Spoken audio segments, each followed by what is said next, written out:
Hello प्यारे बच्चों, welcome to civilian classes. Previous lecture में हमने सिलेबस के बारे में पढ़ा था और हमने पढ़ा था कि आपका इंटीग्रेशन होता क्या है ना, उसके डिफिनीशन के बारे में पढ़ा था। आज हम लोग बात करेंगे कुछ इम्पोर्टेंट फार्मूला जो आपको इंटीग्रेशन में मदद करेगा। वो सारे फार्मूले को हम लोग क्या करेंगे, यहाँ पे बात करेंगे। उसके बाद हम लोग क्या करेंगे, इंटीग्रेशन को सीखेंगे। तो बच्चों, हमने क्या बताया था आपको, इंटीग्रेशन जो होता है वो आपका रिवर्स प्रोसेस ऑफ डिफरेंशिएशन होता है। क्या होता है? Reverse process of differentiation. हमने क्या बोला था, यदि मान लो कोई फंक्शन आपका डी, इसका मान लेते हैं, जैसे कि मान लीजिए स्मॉल एफ एक्स, इसका डिफरेंशिएशन मान लेते हैं आपका क्या है, एफ एक्स है। तो देन आपका यदि हम लोग रिवर्स की बात करें तो बताओ एफ एक्स dx है ना, मतलब इसका इंटीग्रेट करेंगे तो आपको एफ एक्स मिलेगा। क्या मिलेगा आपका?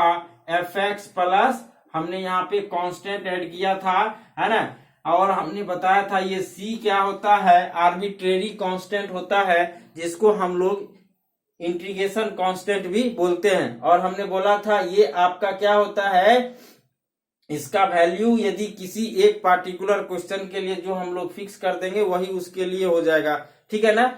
तो देखो, इसको हम लोग इस C को आपका हम लोग और समझते हैं। जैसे एक एग्जांपल लेते हैं, जैसे मान लीजिए आपका एक फंक्शन है एफ एक्स, है ना, जो आपका क्या है, एक्स स्क्वायर है, ठीक है ना। तो यदि मान लेते इसका हम लोग डी वाई डी एस, है ना, यदि हम लोग d y d x f x लिखे तो ये क्या हो जाएगा प्यारे बच्चों, देखो 2x होगा। अब हमने बोला कि इंटीग्रेशन वो रिवर्स प्रोसेस ऑफ डिफरेंशिएशन, यदि 2x का इंटीग्रेशन करेंगे तो हमको क्या मिल जाएगा, एक्स स्क्वायर। यानी आप कह सकते हो इंटीग्रेशन ऑफ 2x dx, ये देखो क्या होगा। तो बच्चों फिलहाल अभी आप जान लो, यदि x to the power n का हम लोग इंटीग्रेशन करते वो होता है x पे power n plus 1 divided by n plus 1। हम लोग फार्मूला पे आएंगे, ठीक है। तो देखिए इस फार्मूले पे ये कांस्टेंट इंटीग्रेशन से बाहर x का इंटीग्रेशन क्या होगा, x पे पावर 1 यानी 1 प्लस 1 क्या हो जाएगा, 2 डिवाइडेड बाय 2, ये कट गया। क्लियर है ना। अब यहाँ पे हम लोग कांस्टेंट जोड़ेंगे, ठीक है ना। अभी कांस्टेंट के ही बारे में बता रहे हैं कि कैसे। अब देखो मान लो, तो अब ये एक्स स्क्वायर था, अगर मान लेते हम लोग ऐसा करें, इफ यदि आपका ऐसा हो जाए एफ एक्स बराबर एक्स स्क्वायर प्लस 2, तो बताइए फिर यहाँ पे डी बाई डी एक्स ये एफ एक्स, अब क्या हो जाएगा प्यारे बच्चों, देखो तो इसका डिफरेंशिएशन क्या होगा 2x, और 2 का क्या हो जाएगा 0, है ना। अगर फिर से यदि हम लोग बात करें इसको, देखो यहाँ पे इंटीग्रेशन कर दे ये 2x को dx, तो आपका ये फिर से क्या हो जाएगा एक्स स्क्वायर। अब देखिए यहाँ पे केस था कि एफ एक्स बराबर क्या था, एक्स स्क्वायर, इंटीग्रेट करके आपको एक्स स्क्वायर मिल गया। 2x को आपने इंटीग्रेट किया, क्या मिल गया हमारे बच्चों, एक्स स्क्वायर। लेकिन यहाँ पे देखो इसका एक्स स्क्वायर प्लस 2 है ना, तो आपका फंक्शन ये है, इसका डिफरेंशिएशन 2x है ना। 2x को हमने इंटीग्रेट किया, क्या मिल गया, एक्स स्क्वायर। क्या रिवर्स में ये फंक्शन मिला? नहीं मिला, नहीं मिला। फंक्शन है एक्स स्क्वायर प्लस 2, लेकिन आपको आया क्या, एक्स स्क्वायर। इसीलिए बच्चों इन जनरल हम लोग इसमें क्या जोड़ते हैं, कांस्टेंट c, है ना। ये कांस्टेंट c बताता है कि अब देखो एक ही आपका ये डिफरेंट फंक्शन, इसका इंटीग्रेशन क्या हो रहा, सेम हो रहा है। तो अब आपको ये मिलना चाहिए, है ना, ये एक्स स्क्वायर प्लस 2 होना चाहिए, नहीं मिला तो हम लोग क्या जोड़ते हैं, c। अब इस पार्टिकुलर क्वेश्चन के लिए c का वैल्यू क्या होगा, 2 होगा, और इसके लिए c का वैल्यू क्या होगा, 0 होगा। तो अब बच्चों समझ में आया होगा कि हम लोग इंडिफिनिट इंटीग्रेशन में c क्यों ऐड करते हैं। हमने बताया था c is a indefinite constant, है ना, इसीलिए इसका नाम ही इस चैप्टर का पड़ा इंडिफिनिट इंटीग्रेशन। आपको इस c का मान लो यहाँ पे -2 होता, तो यहाँ पे c का वैल्यू -2 हो जाता। क्लियर ना प्यारे बच्चों। चलिए अब हम लोग बात करते हैं कि अब फार्मूला, है ना, फार्मूला पे हम लोग आते हैं। चलिए लिस्ट ऑफ फार्मूला बनाते हैं। चलिए तो बच्चों देखिए, हम लोग अब इंटीग्रेशन फार्मूला का लिस्ट बनाते हैं। तो चलिए सबसे पहले है ना, यदि हम आपसे पूछे कि भाई बताओ डी बाय डी एक्स, है ना, यहाँ पे डिफ्रेंसिएशन से हम लोग रिलेट कर रहे हैं इंटीग्रेशन को किस तरह से फॉर्मूला निकालेंगे, because integration is a reverse process of integration. यदि हम आपसे पूछे बताओ बच्चे x पे power n plus 1 D x पे पावर n प्लस 1 इसका डिफरेंशिएशन क्या होगा, तो आपका आंसर होगा n प्लस 1 x पे पावर n, है ना। आप सबको पता होगा, आपने पढ़ा होगा प्रीवियस सेमेस्टर में x पे पावर n का डिफरेंशिएशन होता है n इंटू एक्स पे पावर n माइनस 1 होता है ना। तो देखो यहाँ पे n के जगह पे n प्लस 1 है, क्या जगह n प्लस 1 इंटू एक्स पे पावर n। अब बताओ x to the power n plus 1 का ये डिफरेंशिएशन है, तो इसका इंटीग्रेशन करेंगे तो आपको क्या मिल जाएगा, ये फंक्शन मिलना चाहिए। तो देखो प्यारे बच्चों, यदि हम लोग यहाँ से बात करें integration of x to the power n dx, है ना, तो ये क्या हो जाएगा, आपको क्या मिलेगा, x पे power n plus 1 divided bye ये n प्लस 1 इधर सरका दो, तो क्या बन जाएगा n प्लस 1 प्लस क्या है कांस्टेंट, क्या है प्लस कांस्टेंट। समझ में आया।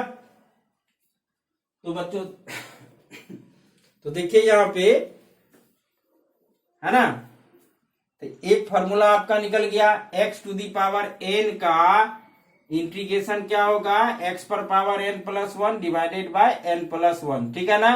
कब होगा, जब n नॉट इक्वल टू -1, हमेशा ध्यान रखिएगा। अब आपके मन में आएगा कि सर यदि n का वैल्यू -1 हो जाएगा तब क्या होगा, ठीक है ना। तो देखिए यहाँ पे, तो दूसरा फॉर्मूला हम लोग यहाँ पे बात करेंगे।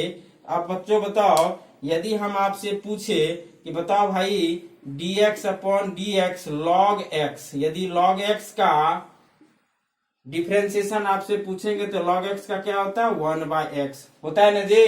तो देखो तो यहाँ से यानी 1/x का इंटीग्रेशन क्या होगा, log x होगा, तो बताइए क्या हो जाएगा, 1/x dx, इसका क्या हो जाएगा log x, है ना। हम लोग यहाँ पे मॉड लगाते हैं, बिकॉज log के अंदर आपका निगेटिव नहीं होना चाहिए, इसीलिए log मॉड x प्लस क्या कांस्टेंट। अब समझ में आ रहा होगा, ये हो जाएगा आपका दूसरा फॉर्मूला, ठीक है। तो हमेशा बच्चों याद रखना। अब देखिए यदि यहाँ पे n का वैल्यू -1 ले लेंगे तो ये फॉर्मूला वैलिड नहीं होगा, इसीलिए क्योंकि x पे पावर -1 1/x हो जाएगा, और 1/x का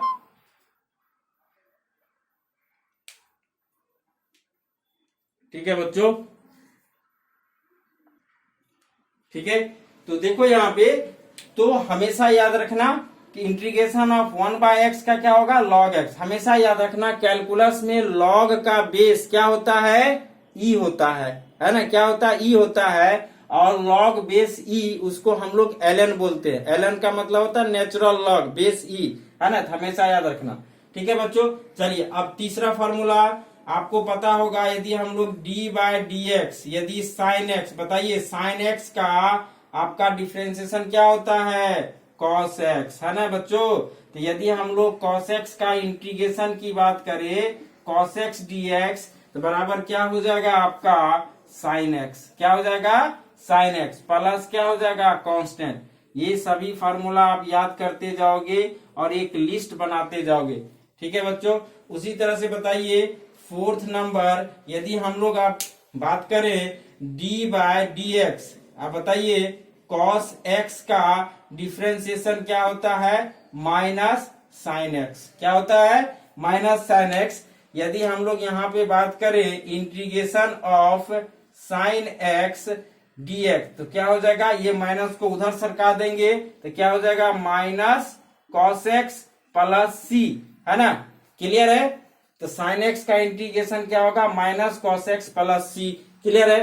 कितने बच्चों को अब समझ में आ रहा होगा कि सर ये माइनस जैसे इधर सरकाएंगे, यदि कांस्टेंट मान लो इधर ही आप ऐड कर दोगे तो ये एक्चुअल में ये जो होता है ना c, ये अपने आप में एब्जॉर्ब कर लेता है प्लस माइनस, क्लियर है ना, बिकॉज ये कांस्टेंट है, माइनस c भी हो सकता है प्लस c भी हो सकता है, ठीक है। तो देखो बच्चों, तो साइन x का इंटीग्रेशन क्या हो जाएगा, minus cos x plus c, ठीक है ना। चलिए इसको नोट कीजिए।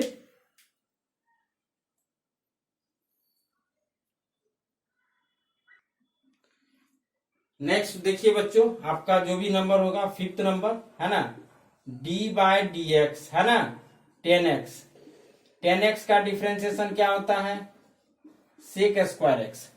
तो बताओ बच्चों, integration of sec square x dx, ये क्या मिलेगा आपको 10x प्लस c, ठीक है ना। यानी sec स्क्वायर x dx का इंटीग्रेशन क्या मिलेगा 10x प्लस c, ठीक है ना। 6 नंबर, ठीक है, d/dx, यदि हम लोग cot x की बात करें तो ये क्या होगा माइनस कोसेक स्क्वायर x। तो बताओ यदि हम लोग कोसेक स्क्वायर x है ना, cosec square x, cosec square x dx, इस माइनस को उधर सरका देंगे तो क्या हो जाएगा माइनस कॉट एक्स प्लस सी, ठीक है। चलिए, तो साथ साथ आपका डिफरेंशिएशन का फॉर्मूला भी हम आपको बता रहे हैं और कैसे उसको इंटीग्रेशन में हम लोग है ना ये लिख रहे, आपको समझ में आ रहा होगा। और ये फॉर्मूला भी आपको डिफरेंशिएशन का भी याद होगा और इंटीग्रेशन का भी याद होगा, because integration is a reverse process of क्या डिफरेंशिएशन। यदि से 10x का डिफरेंशिएशन सेक स्क्वायर x है तो सेक स्क्वायर x का इंटीग्रेशन क्या होगा 10x होगा, ठीक है। चलिए छठा, यदि हम आपसे पूछे d/dx है ना, d/dx सेक x है ना, d/dx सेक x,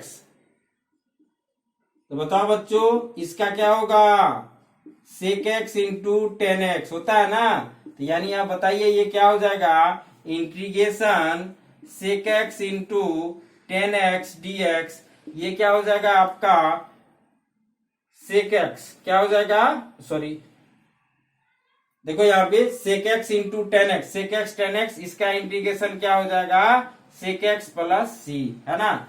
चलिए इसको फॉर्मूला मार्क कीजिए, ठीक है, नोट कीजिए। Next formula 7th number d/dx cosec x है ना, कोसेक x, इसका क्या होता है minus cosec x into cot x, है ना। तो देखो बच्चों क्या हो जाएगा integration cosec x into cot x dx, है ना, इसको माइनस इधर कर दो तो क्या हो जाएगा माइनस कोसेक x प्लस सी। आपको फॉर्मूला समझ में आ रहा होगा, है ना, ये सारे फॉर्मूले, है ना, ठीक है, तो हमेशा याद रखिएगा, ठीक है। चलिए इसको नोट कीजिए।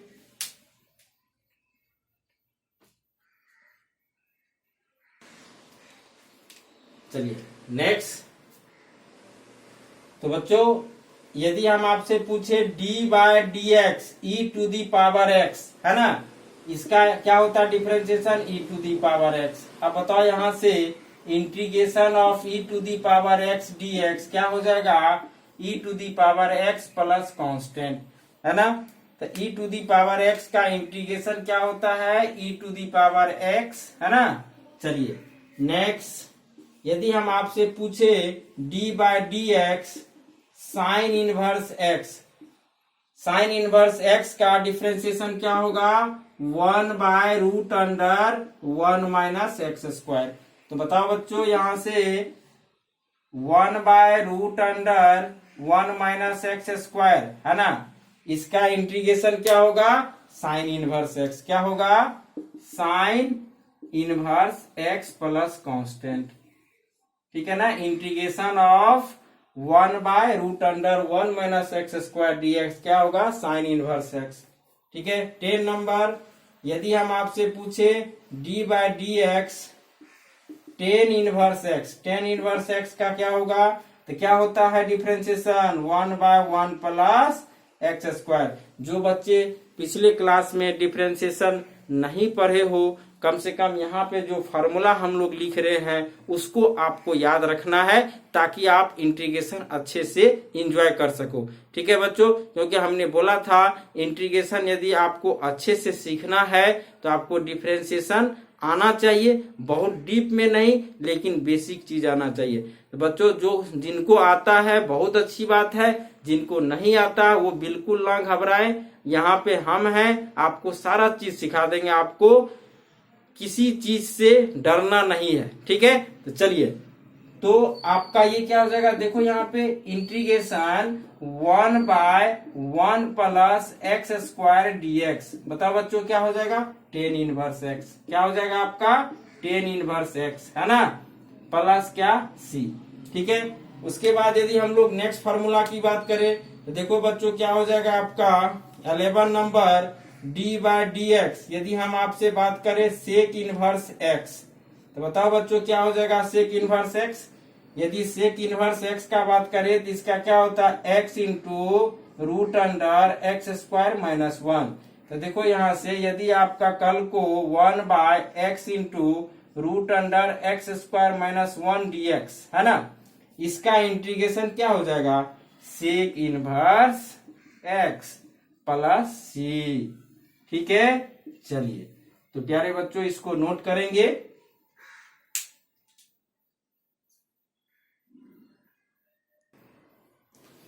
चलिए तो बच्चों देखिए नेक्स्ट फॉर्मूला आपका 13 या 12 नंबर, इंटीग्रेशन ऑफ -1/रूट अंडर 1 माइनस एक्स स्क्वायर, यदि माइनस आ जाए, सॉरी चलो एक बार डिफरेंशिएशन हम लोग देखते हैं, देख लो यहाँ पे फॉर्मूला ही क्या हो जाएगा आपका dx है ना, ये क्या हो जाता है cos इनवर्स x, आपको पता है cos इनवर्स x का डिफरेंशिएशन होता -1/रूट अंडर 1 माइनस एक्स स्क्वायर, क्या हो जाएगा प्लस c। उसी तरह से देखिए next formula -1/1 plus x square, यदि ऐसा होगा तो क्या हो जाएगा ये cot inverse x plus c। ठीक है ना, नेक्स्ट 14 नंबर, यदि integration of -1/x into root under x square minus 1 है ना, ये क्या हो जाएगा आपका बच्चों cosec inverse x plus c, है ना। तो ये जितना फॉर्मूला हमने आपको लिखवाया ये बेसिक फॉर्मूला है इंटीग्रेशन का, इसको आपको याद रखना है। ठीक है ना, क्योंकि इसके बिना आप इंटीग्रेशन नहीं कर सकते हो, तो ये आपके माइंड में होना चाहिए हमेशा। इसको आप एक लिस्ट बनाओगे फार्मूला का और उस फार्मूले को आप वैसे जगह पे चिपकाओ जहां पे आपकी नजरें सबसे ज्यादा बार जाती है। तो प्यारे बच्चों हमको आप समझ रहे हो, हमारे भावना को आप समझ पा रहे होंगे। ठीक है ना, तो आपको फार्मूला का लिस्ट बनाना है, उसको बार बार देखते रहना है ताकि वो आपके माइंड में सेट हो जाए, क्योंकि बिना फार्मूला का आप इंटीग्रेशन में आगे नहीं बढ़ सकते हो। क्लियर है ना, तो कोई भी फार्मूला एक बार देखने से याद नहीं होता, उसको बार बार देखना पड़ता। जैसे आप म्यूजिक सुनते हो ना, म्यूजिक सुनते हो अच्छा से एयरफोन लगाए और म्यूजिक का एंजॉय, उसी तरह मैथ को एंजॉय करो। Mathematics directly proportional to music. ठीक है ना, जितना एंजॉय आप म्यूजिक को करते हो उतना ही आपको मैथमेटिक्स में मजा आएगा। कब? जब आपको फार्मूला सारा माइंड में रहेगा। ठीक है, तो चलिए, तो बच्चों हमने ये फार्मूला आज देखा, उसके बाद अब हम लोग कुछ बेसिक थ्योरम की बात करते हैं, कुछ इंटीग्रेशन का प्रॉपर्टीज की बात करते हैं। देन हम लोग सीखेंगे कैसे हम लोग छोटे छोटे फंक्शन का इंटीग्रेशन करते हैं। ठीक है बच्चों,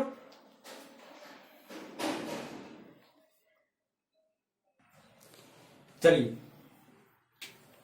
तो लिखिए बच्चों सम थ्योरम, है ना।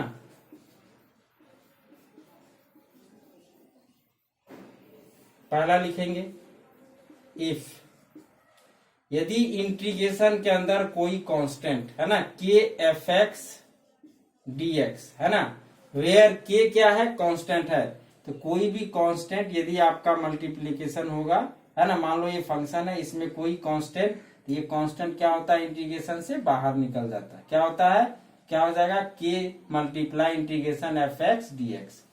ठीक है ना, ठीक है बच्चों। दूसरा लिखिएगा यदि आपका more than more than two function, जैसे मान लीजिए आपका यदि ऐसा हो, इफ इंटीग्रेशन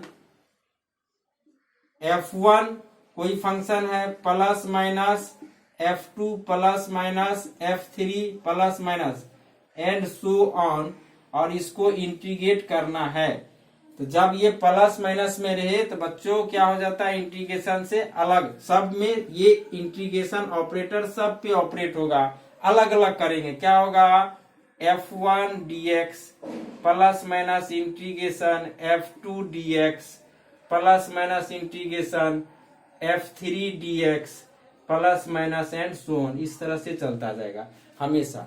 तो हमेशा ध्यान में रखना, जब प्लस माइनस हो, एडिशन या सब्ट्रैक्शन में दो या दो से ज्यादा फंक्शन हो, तो आप इंटीग्रेशन अलग अलग, बट ये रूल मल्टीप्लीकेशन और डिवीजन में अलाउ नहीं है। क्लियर है ना? जैसे आपने डिफरेंशिएशन में वहां पे देखा होगा कि यदि दो फंक्शन यदि आपका मल्टीप्लाई है तो आप उसको अलग अलग डिफरेंशिएट कर सकते थे, बट इन इंटीग्रेशन आप यहाँ पे नहीं कर सकते हो। जैसे हम बताएं कि यदि मान लो आपका इंटीग्रेशन के अंदर दो फंक्शन क्या है, f1 इंटू f2, मतलब f1 मल्टीप्लाई f2 dx, यदि आप कल को इसको ऐसा लिख दोगे f1 dx into integration f2 dx, तो ये गलत है बच्चों, ऐसा नहीं करना है। ठीक है, मल्टीप्लीकेशन और डिवीजन में इंटीग्रेशन अलग नहीं होता है। बात आई समझ में? ठीक है ना? मैं एक बार और रिपीट करता हूं, मल्टीप्लीकेशन और डिवीजन में इंटीग्रेशन को अलग अलग नहीं करेंगे। तो कहाँ अलग अलग होता है? जब आपका एडिशन और सब्ट्रैक्शन हो। तो ये दो बेसिक थ्योरम है जिसको आपको याद रखना। ठीक है बच्चों, चलिए अब एक इंपोर्टेंट पॉइंट की बात हम लोग करते हैं। ठीक है,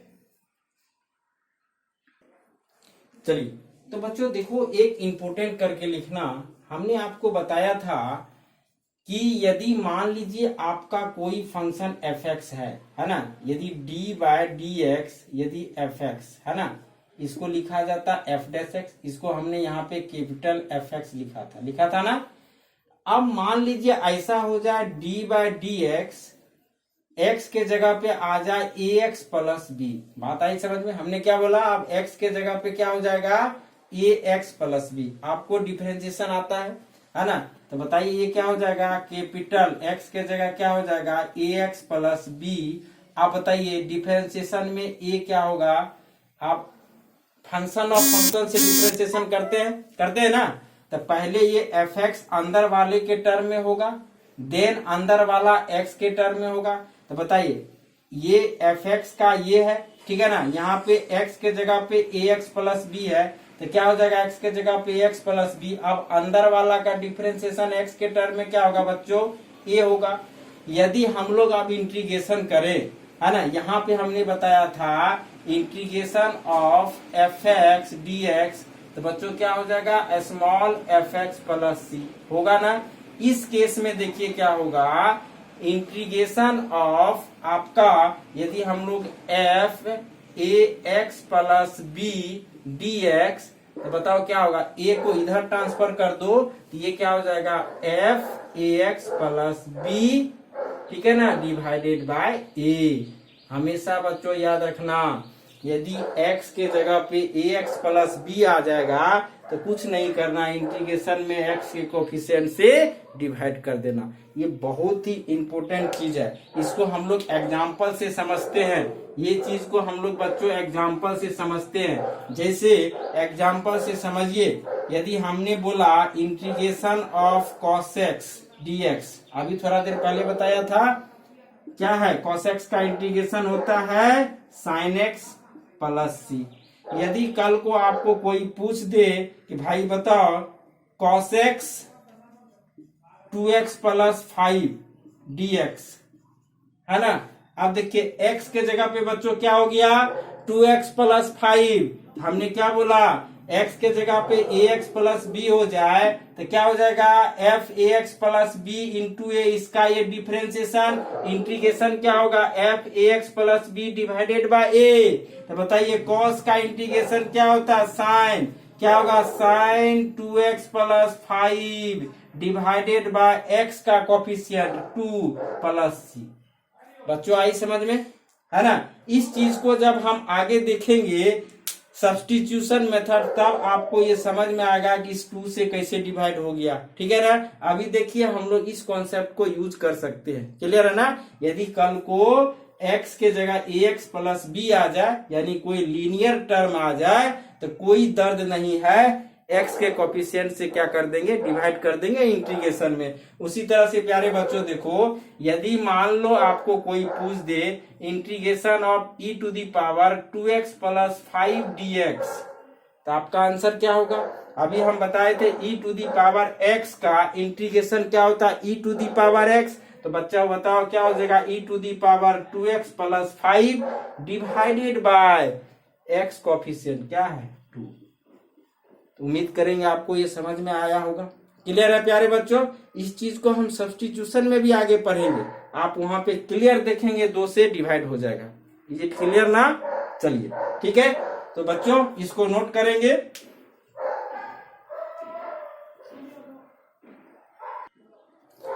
तो चलिए, तो मेरे नौजवान साथियों देखो, यदि मान लो हमने बोला integration of x to the power n dx, इसका इंटीग्रेशन क्या होता है, x पे power n plus 1 divided by n plus 1 plus क्या हो जाएगा कांस्टेंट, है ना। यदि कल को यहाँ पे यदि हो जाए ax प्लस b, इस पे पावर n रहे तो भी कोई दर्द नहीं है। अभी हमने बोला कि यदि x के जगह पे ax प्लस b तो भी वही रूल लगेगा लीनियर। यदि x में ये रूल होगा तो लीनियर में भी ये रूल होगा, है ना। करना क्या है, तो क्या हो जाएगा यहाँ पे ax प्लस b, इस पे पावर क्या हो जाएगा n plus 1 divided by n plus 1। ठीक है बच्चों, बट ये सही नहीं है, क्या करना पड़ेगा, हमने क्या बोला x के कोफिशिएंट से डिवाइड करना, क्या हो जाएगा इंटू a। अब ये सही है, बात आई समझ में, क्लियर है। तो इसको आप नोट कर लीजिएगा, आ गई समझ में, है ना। एज ए फार्मूला भी आप लिख सकते हो, या आपको प्रोसीजर समझ में आया है तो आप समझ लोगे। यदि मान लो एग्जांपल हम लोग बात करें, कल को कोई पूछ दे कि इंटीग्रेशन ऑफ 3x माइनस 5 पे पावर हाफ, भाई बताओ इसका इंटीग्रेशन क्या होगा। क्लियर है, तो आपका आंसर क्या होगा, देखो ये क्या लीनियर टर्म है, तो क्या हो जाएगा बच्चों 3x माइनस 5 पे पावर कितना half plus 1 divided by half plus 1 into नीचे में क्या होगा x का कोफिशिएंट से डिवाइड क्या होगा 3। आ गई बात समझ में। इसको सिंप्लीफाई कर लो, क्या हो जाएगा half plus 1 3 by 2 into 3 9 by 2 होगा, 2 ऊपर जाएगा 2 बटा 9, यहाँ जोड़ दो क्या हो जाएगा 3x माइनस 5 और इस पे पावर कितना 3 बाय 2 प्लस कांस्टेंट। बच्चों आपको समझ में आ रहा होगा। अब बिल्कुल अभी छोटा छोटा चीज करेंगे, है ना। उम्मीद करेंगे कि आपको समझ में आ रहा होगा, और ये छोटे छोटे चीज को हम लोग इकट्ठा करेंगे, तब जाकर के आप बड़ा क्वेश्चन करेंगे। ठीक है बच्चों, ये चीज समझ पाए। चलिए इसको नोट कीजिए।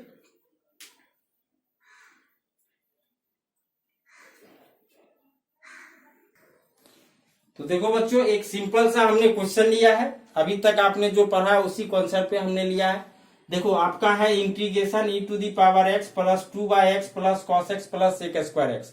अभी हमने बोला यदि प्लस माइनस में आपका मोर देन 2 फंक्शन रहे तो आप उसको अलग अलग कर दो इंटीग्रेशन को, है ना। इसको आप ऐसे लिखोगे, है ना, integration e to the power x dx होगा, e to the power x dx देखिए अलग अलग होगा, प्लस इंटीग्रेशन क्या हो जाएगा 2 by x dx plus integration क्या होगा बच्चों cos x dx plus integration क्या हो जाएगा आपका सेक स्क्वायर एक्स dx।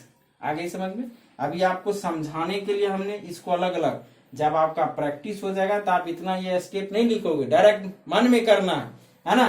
तो क्या हो जाएगा, अभी बताए थे e to the power x का इंटीग्रेशन क्या होता है e to the power x plus यहां से देखो 2 कांस्टेंट हो जाएगा, इंटीग्रेशन के अंदर क्या बचा कांस्टेंट, इंटीग्रेशन से बाहर 1 by x dx plus cos का बताइए क्या होगा बच्चों, कॉस का भी हमने क्या बोला था साइन x, है ना, प्लस सेक स्क्वायर एक्स क्या होता है बच्चों 10x, क्या होता है 10x, प्लस यहाँ पे कांस्टेंट देंगे, अभी एक रह गया है, चलो e to the power x 1/x का आपको पता है क्या होता है log x, है ना, log x plus sin x plus 10x plus c। तो बच्चों आपको समझ में आ रहा होगा, ये आपका फाइनल आ गया इंटीग्रेशन। यदि हम लोग इसको i मान ले तो आपका i का वैल्यू ये आएगा। हमेशा याद रखना कैलकुलस में लॉग में यदि बेस मेंशन नहीं किया हो तो आपको समझना यहाँ पे बेस क्या है ई छुपा हुआ। ठीक है बच्चों, तो उम्मीद करेंगे आपको समझ में आया होगा। ठीक है, और जो बेसिक फार्मूला है उन सारे फार्मूला को आप समझ पाए होंगे और उस पे हमने देखा कि क्वेश्चन कैसे बनाते हैं। अभी तो ये बिल्कुल शुरुआत है, अभी छोटी छोटी चीज को हमको सीखना है बच्चों। उसके बाद फिर हम लोग क्या करेंगे, इंटीग्रेशन के बड़े बड़े क्वेश्चन में हम लोग जाएंगे, मेथड सीखेंगे। बहुत सारा मेथड है, ट्रांसफॉर्मेशन है, सब्स्टिट्यूशन है, बाय पार्ट है, पार्शियल फ्रैक्शन है ना। ये सारे चीज पे हम लोग अभी पहुंचने में बहुत समय है। वहां तक पहुंचने के लिए आपको छोटी छोटी चीजों को समझना है, उस चीज को समझते हुए हम लोग आगे बढ़ेंगे। उम्मीद करेंगे हमारा लेक्चर आपको अच्छा लग रहा होगा, आप इसको एंजॉय कर रहे होंगे। ठीक है, तो बच्चों नेक्स्ट लेक्चर में हम इससे आगे बढ़ेंगे, ठीक है ना, और मेथड सीखेंगे कि कैसे other type of integration, other type of जो फंक्शन आते हैं, है ना, कॉम्प्लेक्स फंक्शन आते हैं, उसको किस तरह से हमको इंटीग्रेट करना है, उन सब सारे चीजों को सीखेंगे। ठीक है बच्चों, तो थैंक यू, फिर मिलते हैं हम लोग नेक्स्ट लेक्चर में।